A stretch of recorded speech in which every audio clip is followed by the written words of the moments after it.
So, hello learners, welcome to IS Marathon, back with a new lesson. And in this particular lesson, we are going to discuss the chapter number 22 of Parliament, which is the part of our series. हमने start करी थी Indian polity and governance की series, Indian polity and constitution की series, जिस उसी का ये एक पार्ट है, उसी का एक लेसन है. सो पार्लियामेंट के बारे में ईच एंड एवरी इन्फॉर्मेशन इस वाली वीडियो में आपको मिल जाएगी, राइट. सो आप सबको बताइए कि यूनियन गवर्नमेंट का एक लेजिस्लेटिव ऑर्गन होता है पार्लियामेंट, राइट. सो इन किसी भी जगह जहाँ पर डेमोक्रेसी है, जहाँ पर पार्लियामेंट्री फॉर्म ऑफ गवर्नमेंट है, वहाँ पर पार्लियामेंट एज अ मेजर और सेंट्रल पोजीशन पे रहता है, यानी कि सेंट्रल इंस्टीट्यूशन नहीं है, राइट. और वेस्टमिंस्टर मॉडल ऑफ गवर्नमेंट पे ये बेस्ड है. वेस्टमिंस्टर मैंने कई बार समझाया, it's a place in Britain, right, जहाँ पर वहाँ की पार्लियामेंट सिचुएटेड है.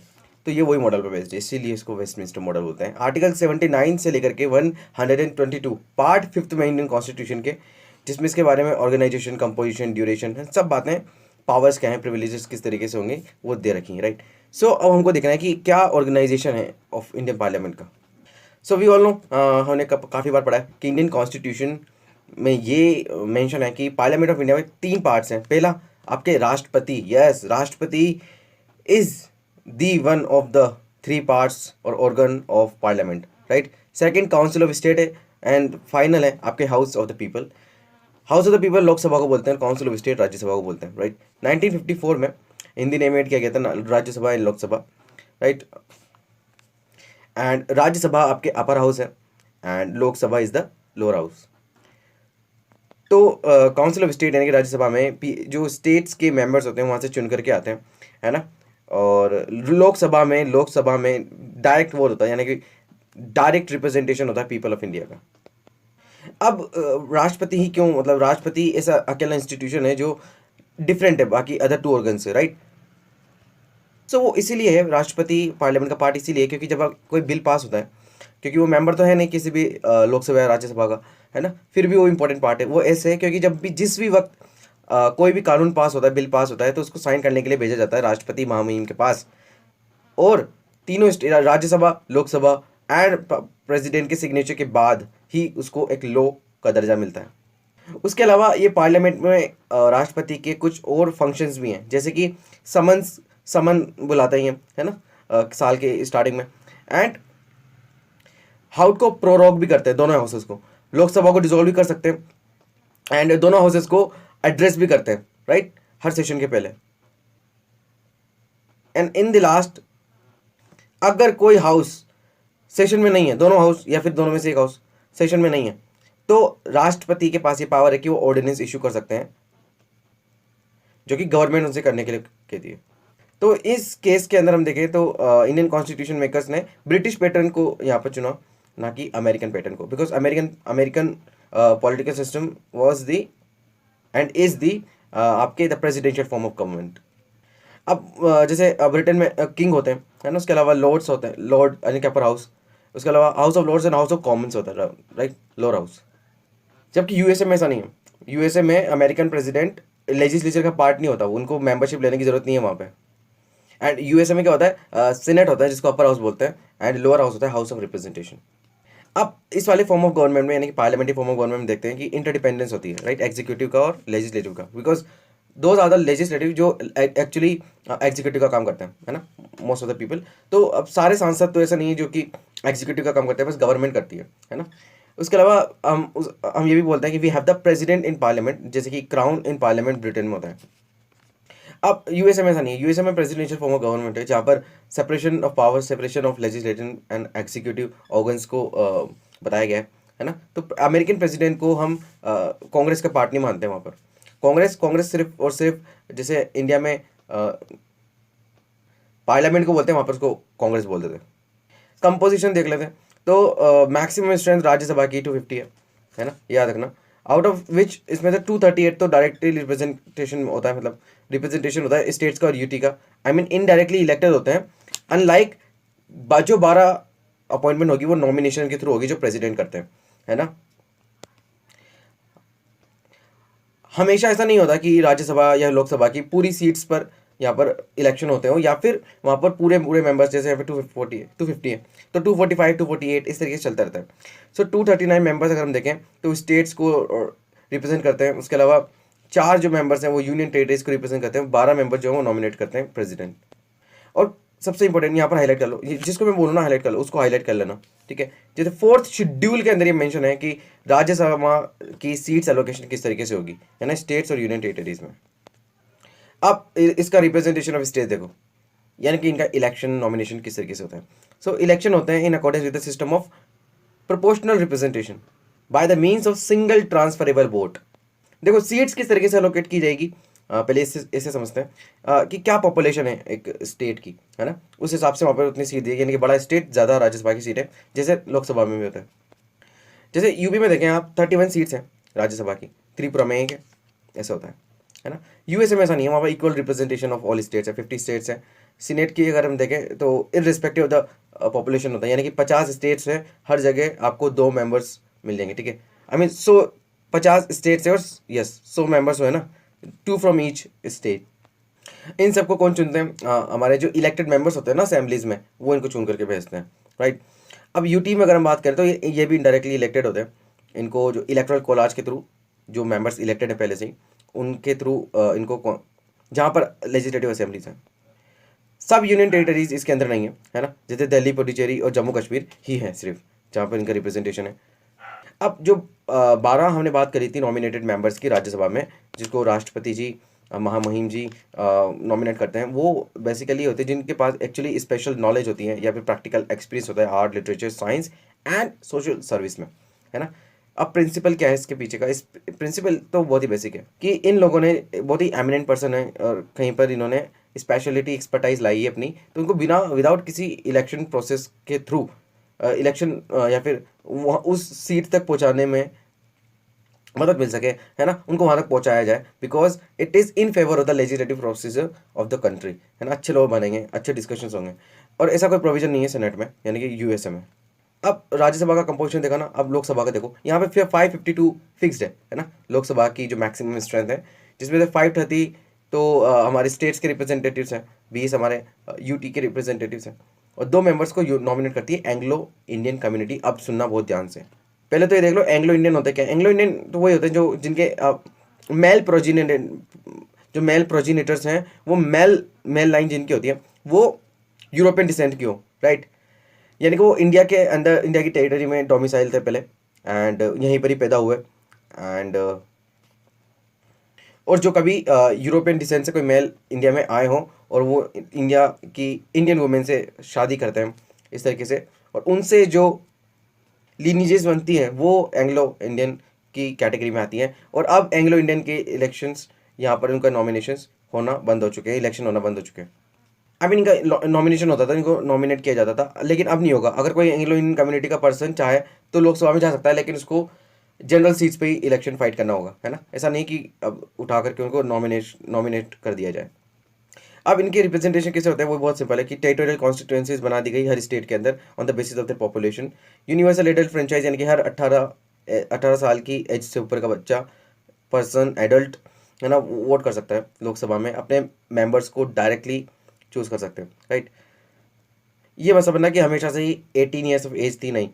61st कॉन्स्टिट्यूशन अमेंडमेंट एक्ट आया था 1998 में राजीव गांधी के टाइम पे, एंड तब 21 से घटा करके इसको 18 कर दी गई। अब यूनियन टेरिटरीज का किस तरीके से होता है कि एक एक्ट आया था, union territory direct election to the house of the people, 1965 का ये एक्ट है, जिसके थ्रू लोकसभा के अंदर मेंबर लिए जाएंगे यूटी से डायरेक्ट इलेक्शन के थ्रू। नॉमिनेटेड मेंबर्स की हमने बात कही, तो एंग्लो इंडियन कम्युनिटी से इनको चूज़ किया जाता था, है ना। तो 95th अमेंडमेंट एक्ट आया था 2009 में, तो इनको 2020 तक एक्सटेंड कर दिया गया, अब फिलहाल इसको हटा दिया गया है। अब ये देख लीजिए कि इलेक्शन किस तरीके से लोकसभा में, तो टेरिटोरियल कॉन्स्टिट्यूएंसी मैंने बताया आपको, डायरेक्ट इलेक्शन होता है लोकसभा में, एंड हर स्टेट को नंबर ऑफ सीट्स अलोकेट की जाती है लोकसभा की, राइट। अब ये कैसे होती है, ये होता है बेसिकली कि कितने पॉपुलेशन है किसी भी स्टेट में, ठीक है। अब इसमें देखो किस तरीके से होता है कि एक स्टेट को लेते हैं, उसको टेरिटोरियल कॉन्स्टिट्यूएंसीज में डिवाइड करते हैं। अब उसका मैनर क्या होता है सिलेक्शन का, वो ये होता है कि एक रेशियो डिसाइड किया जाता है इन बिटवीन द पॉपुलेशन कितनी है और नंबर ऑफ सीट्स कितनी है जो अलोकेट की गई है ना।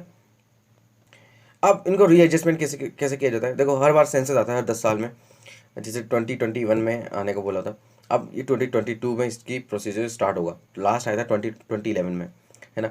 तो हर बार सीट्स का रीएडजस्टमेंट किया जाता है, जैसे कि जो सीट्स अलोकेट की गई थी लोकसभा के लिए, है ना। और दूसरा जो डिवीज़न होगा हर स्टेट के बीच में इनटू द टेरिटोरियल कॉन्स्टिट्यूएंसी, यानी कि कौन कौन सी कॉन्स्टिट्यूएंसी, कौन कौन सी स्टेट के अंदर और के अंदर बेसिकली टेरिटोरियल कॉन्स्टिट्यूएंसी आएगी। अब इसके लिए एक डीलिमिटेशन कमीशन बनाया जाता है, डीलिमिटेशन कमीशन, जो कि 1952 में बनाया गया, 1962, 72, फिर 2002 में बनाया गया। अब यहाँ पर एक बेसिकली डीलिमिटेशन कमीशन यही करता है कि लोकसभा की सीट्स को अरेंज करता है एंड हर सेंसस के बाद उसको रीएडजस्ट करता है ना। तो अब हम बात करते हैं, एक एक आया था 42nd अमेंडमेंट एक्ट 1976 का। ये उसने ये जो अलोकेशन होती है ना सीट्स का लोकसभा की, उसको फ्रीज कर दिया था, है ना, टिल द ईयर 2000, यानी कि उस टाइम उन्होंने बेस लिया था 1971 का जो सेंसस था, ठीक है। अब इसने क्या किया, इलेक्शन उसी सीट्स पर होंगे जो कि according to the delimitation commission seats allocate की गई है। अब एक और एक्ट आता है 84th अमेंडमेंट एक्ट, जिसने क्या किया 2026 तक, यानी कि आने वाले और 25 सालों तक इस सीट्स को फ्रीज कर दिया, यानी कि अब जो टेरिटोरियल कॉन्स्टिट्यूएंसीज हैं सीट्स है इतनी रहेगी 2001 के सेंसस के बेसिस पे, राइट। आई एम सॉरी, अगर मैंने यहाँ पे एक गलती कर दी गाइस, और वो ये है कि 84th अमेंडमेंट एक्ट जो 2001 में आया था, उसका बेसिस था 1991 का सेंसस, ओके, सो ये करेक्ट करना आप। उसके बाद 87th अमेंडमेंट एक्ट आया 2003 में, 2 साल बाद ही। हाँ, वो इसी वाले अमेंडमेंट की मैं सोच रहा था कि 2001 का बेसिस ले लिया गया, ना कि 1991 का, ठीक है। तो 2 साल बाद ही इसको बढ़ा करके 2001 का सेंसस का बेसिस ले लिया कि जो सीट्स अब हम डिलिमिटेट कर रहे हैं, अलोकेट कर रहे हैं, वो 2001 के सेंसस पे बेस्ड है। हालांकि इतना बड़ा मेजर डिसीजन लिया गया, अमेंडमेंट किया गया, लेकिन सीट्स अलोकेशन में कोई चेंजेस नहीं आते, तो नहीं थी वो, है ना। अब हम बात करते हैं रिजर्वेशन किस तरीके से होता है SC STs का। तो कम्युनल रिप्रेजेंटेशन का जो सिस्टम था वो तो कॉन्स्टिट्यूशन मान सकता था नहीं, है ना, माना भी नहीं उन्होंने, लेकिन उन्होंने रिजर्व कर दी कुछ सीट्स जैसे schedule caste and schedule tribes पर।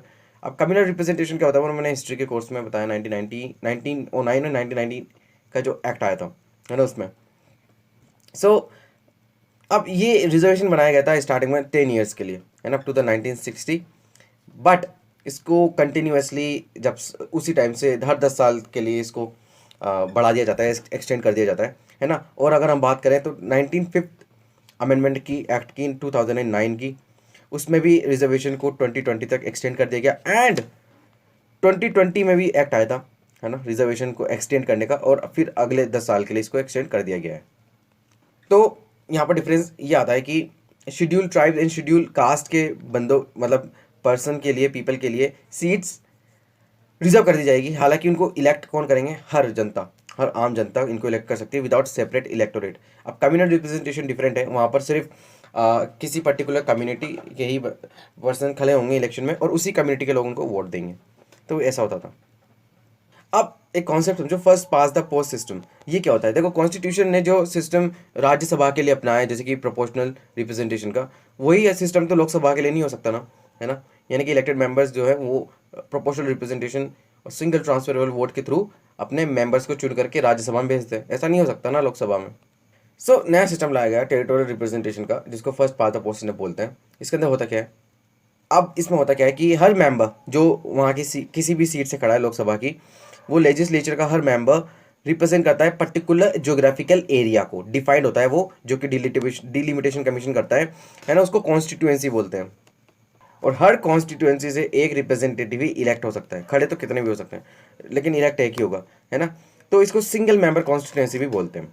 इस सिस्टम में क्या होता है कि कैंडिडेट में जो मेजोरिटी ऑफ द वोट्स कल सिक्योर कर लेगा, वो इलेक्टेड डिक्लेयर हो जाएगा। यानी कि अगर मान लीजिए एक सीट के लिए 15-10, मान लीजिए 5 जने खड़े हुए हैं, है ना, और किसी के पास 25%, किसी का 25% वोट्स है ना, किसी के पास 30% है ना, किसी के पास 5% ही है ना। तो जो जिसके पास मैक्सिमम आएगा, maximum number of the votes आएंगे, वही पर्सन इलेक्टेड डिक्लेयर कर दिया जाएगा, राइट। हालांकि ये बोला जाता है कि कि basically simple majority system of representation है ये नहीं कि होल इलेक्टोरेट को रिप्रेजेंट नहीं करते हैं, यानी कि हम कहें कि माइनॉरिटीज़ को रिप्रेजेंट नहीं करते हैं, है ना, जो कि स्मॉल ग्रुप्स होते हैं। हाल तो लेकिन ये जो सिस्टम ऑफ प्रोपोर्शनल रिप्रेजेंटेशन है ना, जो कि राज्यसभा में इलेक्शन के लिए इस्तेमाल होता है, उसको लाने का एक कारण ये भी था कि जो डिफेक्ट्स टेरिटोरियल रिप्रेजेंटेशन यानी कि first pass the post system में, उसको हमको सही करना है वहाँ पर, क्योंकि वहाँ पर जो है वो वहाँ से लोग चुने हुए गए, है ना। अब वो ऐसा सिस्टम है जहाँ पर all section of the people को रिप्रेजेंटेशन दिया जाता है, even the smallest of the section of the population का भी शेयर होता है उनके रिप्रेजेंटेशन में। अब राज्यसभा का मेथड समझो, तो यहाँ पर प्रोपोर्शनल रिप्रेजेंटेशन की बात करते हैं, तो ये क्यों हुआ, है ना, यानी कि जो प्रेसिडेंट है, उसके अलावा वाइस प्रेसिडेंट है और राज्यसभा के स्टेट लेजिस्लेटिव काउंसिल है, उनके इलेक्शन होंगे इस वाले मेथड से, ना कि टेरिटोरियल रिप्रेजेंटेशन, है ना। अब इसका रीज़न क्या है, हालांकि बहुत से कॉन्स्टिट्यूशन मेकर्स को ये सुझाव आए थे कि हमको इनका इलेक्शन भी वैसा ही रखना चाहिए जैसा कि लोकसभा का था, और लोकसभा के इलेक्शन की प्रोपोर्शन में आई थी कि हमको यहाँ पर प्रोपोर्शनल रिप्रेजेंटेशन रखना चाहिए। लेकिन ऐसा क्यों हुआ, तो हम पहले डिस्कस करते हैं कि क्या लोकसभा में रिप्रेजेंटेशन, जो प्रोपोर्शनल रिप्रेजेंटेशन है, जो राज्यसभा का मेथड है, वो क्यों नहीं लाया गया, है ना। पहला रीज़न यहाँ पे दिया गया था कि जो वोटर्स हैं उनको ये सिस्टम समझने में मुश्किल हो सकती है, डिफिकल्टी हो सकती है, बिकॉज ये बहुत ही कॉम्प्लिकेटेड है ना। उस टाइम पे लो लिटरेसी थी, अभी भी है, तो इसलिए। सेकेंड, अनसुटेबिलिटी होती है पार्लियामेंट्री गवर्नमेंट में, कि ये जो सिस्टम है, देखो इस वाले सिस्टम में क्या होता है, कभी भी पार्लियामेंट्री सिस्टम की बात करते हो, यहाँ पे पार्टी जो है ना, पॉलिटिकल पार्टी, वो मल्टीप्लाई होती रहती हैं, है ना, एक के बाद एक। तो इतनी सारी पॉलिटिकल पार्टीज़ का इस वाले मेथड से इलेक्शन कराने बहुत ही मुश्किल हो जाते हैं अगर हम ये सिस्टम लेकर के आते तो, है ना।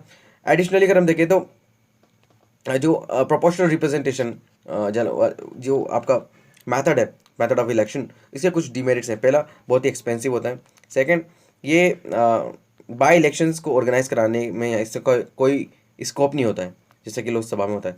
It eliminates intimate contact between the voters and the representative, because directly elected नहीं होता ना। Next, it promotes minority thinking and group interest.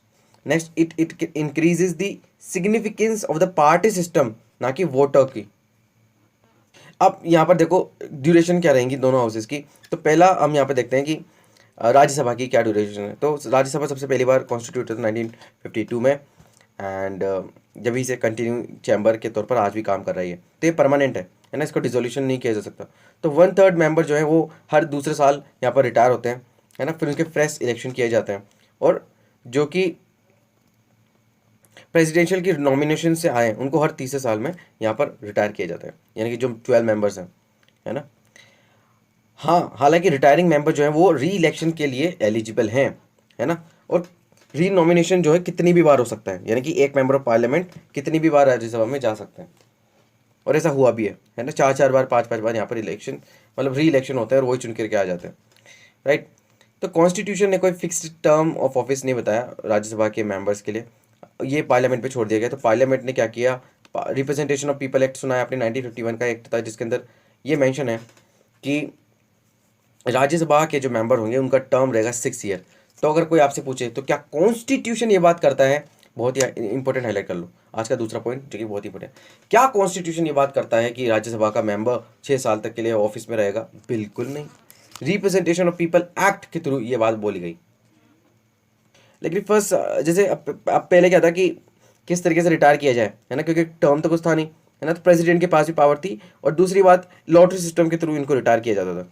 Lok Sabha का क्या ड्यूरेशन रहेगा, तो लोकसभा कोई कंटिन्यूइंग चैम्बर नहीं है जिस तरह राज्यसभा है ना। इसका नॉर्मल टर्म रहता है 5 ईयर्स, जब से इनकी पहली मीटिंग होती है जनरल इलेक्शन के बाद, और फिर ऑटोमेटिकली डिसॉल्व हो सकता है, उसके पहले भी हो सकता है ना। अगर प्रधानमंत्री इसको डिसॉल्व करना चाहे तो राष्ट्रपति से बोल करके इसको डिसॉल्व करा सकते हैं, ठीक है।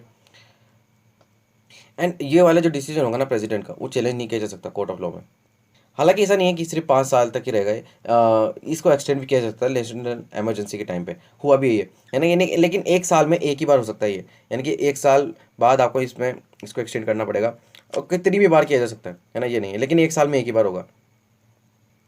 और अगर इसको एक्सटेंड नहीं किया जाता तो इमरजेंसी खत्म होने के 6 महीने बाद ये अपने आप जो है डिसॉल्व हो जाएगा।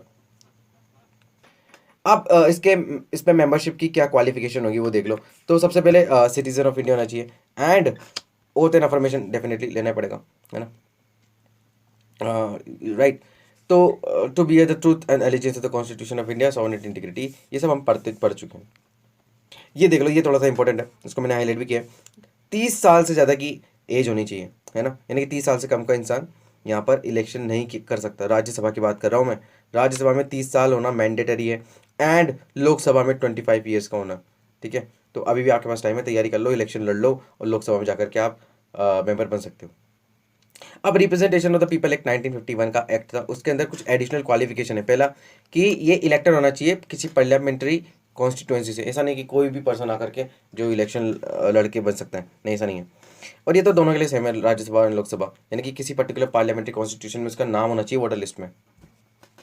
अब एक प्रोविजन हुआ करता था पहले कि राज्यसभा के जब भी इलेक्शन होगा ना, तो उसका जो बेसिकली कैंडिडेट होंगे वो किसी पर्टिकुलर उसी पर्टिकुलर स्टेट से होना चाहिए जिस पर्टिकुलर स्टेट से वो फाइट कर रहे हैं इलेक्शन। लेकिन ये 2003 तक ही था, फिर अमेंडमेंट लाया गया इसके अंदर, और 2006 में सुप्रीम कोर्ट ने इसको वैलिडेट कर दिया, है ना, एंड इसको कॉन्स्टिट्यूशनली अलाउ कर दिया। एंड सेकेंड वही है रिजर्वेशन ऑफ द सीट्स का। डिस्क्वालिफिकेशन देखो, ये इंपॉर्टेंट है। अब कॉन्स्टिट्यूशन के अंदर ये देखा गया है कि a person shall be disqualified for being elected as a member of parliament, ये कॉन्स्टिट्यूशन मेंबर है, पहले मेंशन है। पहला, अगर ये कोई ऑफिस ऑफ प्रॉफिट को होल्ड करता हो ना, यूनियन और स्टेट गवर्नमेंट में, हाँ, मिनिस्टर और जो पार्लियामेंट ने जो एग्जाम्प्ट किए हैं ऑफिस उनके अलावा, है ना। सेकंड, अनसाउंड माइंड हो जाता है या फिर उसको डिक्लेयर कर दिया जाता है बाय द कोर्ट, है ना। सेकंड, अनडिस्चार्ज इंसॉल्वेंट अगर ये हो जाता है। फोर्थ है कि अगर मान लीजिए ये इंडिया के सिटीजन ही ना रहे, ये किसी भी और कंट्री की सिटीजनशिप को एक्सेप्ट कर लें, और इंडिया की सिटीजनशिप एक्ट के जो एक्ट है 1955, इसके अंदर क्लियरली मेंशन है कि अगर कोई पर्सन, इंडिया का पर्सन, इंडियन सिटीजन किसी और कंट्री की सिटीजनशिप को एक्सेप्ट कर लेता है, उसी क्षण उसी टाइम इंडिया की मेंबरशिप और सिटीजनशिप खत्म हो जाएगी। और लास्ट डिस्क्वालिफिकेशन है कि पार्लियामेंट के किसी भी लॉ के अंदर अगर उसको डिस्क्वालीफाइड माना जाए तो भी उसको बेसिकली जो लॉज पार्लियामेंट के द्वारा बनाए गए under the law they held declared as disqualified, जैसे कि एंटी डिफेक्शन लॉ। उसके अलावा हम बात करते हैं आरपी एक्ट, जिसके अंदर डिस्क्वालिफिकेशन दे रखी है। वो ये है कि इलेक्शन ऑफेंसेस में बेसिकली उनको गिल्टी साबित नहीं होना चाहिए। अगर उन्होंने कोई धांधली की है then they will face and their election declared as null and void.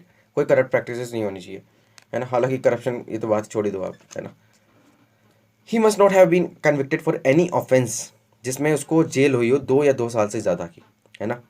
But detention अगर किया जाए under the preventive detention law तो वो डिस्क्वालिफिकेशन नहीं हो सकती, because this can be the politically motivated. अगर ये अपने election expenses with in time के अंदर बेसिकली उसका अकाउंट लॉन्च नहीं कर देते हैं, है ना, तब भी उनका इलेक्शन खत्म हो सकते हैं, डिस्क्वालीफाई हो सकते हैं।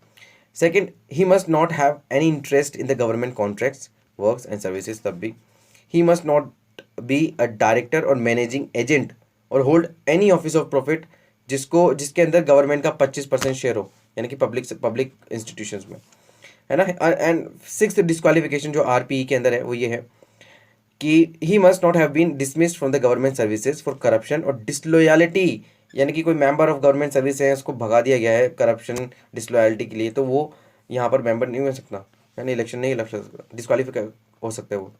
And he must not have been convicted for promoting enmity, जो कि डिफरेंट ग्रुप्स के अंदर होती है, और हेट स्पीचेस के अंदर जो आता है, ठीक है, और ब्राइबरी के केस पे भी। हालांकि ये सब जो है लिखी बातें हैं और इनका उतना अच्छे से एग्जीक्यूशन नहीं हो पाता है, ऐसा मेरा मानना है। He must not have been punished for preaching and practising social crimes such as untouchability, dowry and सतिंग। और इन सब डिसीजन में यानी कि डिस्क्वालिफिकेशन मानी जाए ना मानी जाए, इसमें किसका डिसीजन फाइनल होता है? राष्ट्रपति जी का, प्रेसिडेंट का।